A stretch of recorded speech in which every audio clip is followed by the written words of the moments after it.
Hello everyone! So this is Edmond, Mindaros Channel, isang content creator at gumagawa ng mga tutorials katulad ng PC, laptop troubleshootings, mobile device troubleshootings, at marami pang ibang klaseng tutorials na sinishare ko dito sa aking YouTube channel. At kung bago ka lang sa aking YouTube channel, so please huwag mong kakalimutan mag-like, share at subscribe. I-click mo na rin yung bell notifications para ma-update ka sa aking mga bagong videos and tutorials. So sa video ito ay pag-uusapan natin at i-guide ko kayo on how to find Shopee community rules on Shopee app. So kung ikaw ay bago lang sa Shopee na nag-affiliate, nagla-live streaming, nag-upload ng Shopee videos, dapat alamin muna natin yung Shopee community rules para mag-guide tayo kung ano ba yung dapat natin gawin, mga hindi dapat gawin, and then para maiwasan natin yung pagkakaroon ng violations dito. Ayan, so wag na nating patagalin at start na natin. So ang next step ay kailangan mo lang i-open yung Shopee apps mo. And once na open mo na, so dito lang sa bottom right corner ay makikita mo dito yung Meta profile. Kailangan mo lang yan i-click. And once na open mo na dito yung Shopee homepage profile mo, so dito lang sa top right corner ay kailangan mo lang i-click dito yung icon settings katabi lang ng basket.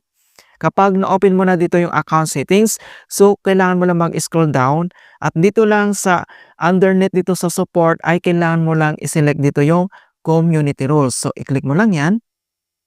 So dito sa Shopee Community Rules, so nandito yung mga dapat nating gawin at hindi dapat para maiwasan natin yung pagkakaroon ng violations at hindi po ma-remove or maban yung ating account. So una, ito yung the dose. So number 1, sell not advertise. So Shopee is designed as a venue to assess transactions between buyers and sellers. Ayan, hindi para ito yung platform para mag-advertise sa mga items. Ayan. So nandito naman yung examples of advertising as may guide ka. So number 1, ito yung pag-add ng link ng product page ng leads to a separate websites, yung pag-add ng product descriptions or photos informing buyers to reach yung platforms katulad ng WhatsApp or yung Facebook natin. So dito naman kasi sa Shopee ay may buttons dito para makipag-communicate tayo between buyers and then yung sellers. And then yung pangalawa, how to make your listing shines. Yan, so kung paano natin papagandahin yung ating video upload, dapat malinaw, clear, and then accurate yung mga product na detailed na descriptions na nilalagay natin dito.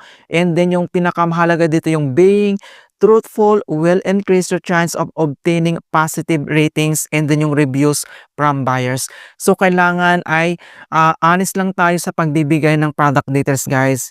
Okay, so mas maganda yan na dapat natin gawin. So honest lang tayo. And then yung pangatlo, ito yung be respectful. So kailangan natin mag-respect sa bawat isa sa mga nanonood sa atin. Kailangan natin silang i-respect para mas maganda yung flow ng ating pag ano dito sa Shopee. And then ito naman yung pangalawa, ito yung the don'ts, yung hindi natin dapat gagawin. So ito yung number 1, encouraging content and impersonation. So, ito yung pagkukulik na natin ng others' personal data without their consent, katulad ng contact details and then yung mga photos nila. So, bawal po yan. And then yung paggamit ng someone's identity as your own for credibility purposes. So, ginagamit mo yung isang tao para lang makredit para sa'yo, hindi pa siya makikredit. So, parang nangunguha tayo or kung bang nagnanakaw tayo ng identity, guys. So, hindi dapat natin yan gagawin dito sa Shopee. And then yung pangalawa naman, ito yung counterfeit and imitation product. Only genuine products can be listed on Shopee. Ayan, so please be aware that counterfeit products are illegal and strictly prohibited. Ayan guys, so kailangan lang yung totoong mga products, hindi mga counterfeit, hindi mga fake, kailangan legit na product yung mga ini-endorse natin or mga pinopromote natin dito sa Shopee. And then yung pangatlo, ito yung posting services. So Shopee does not allow user to list their services on the platform. So ano bang ibig sabihin niyan?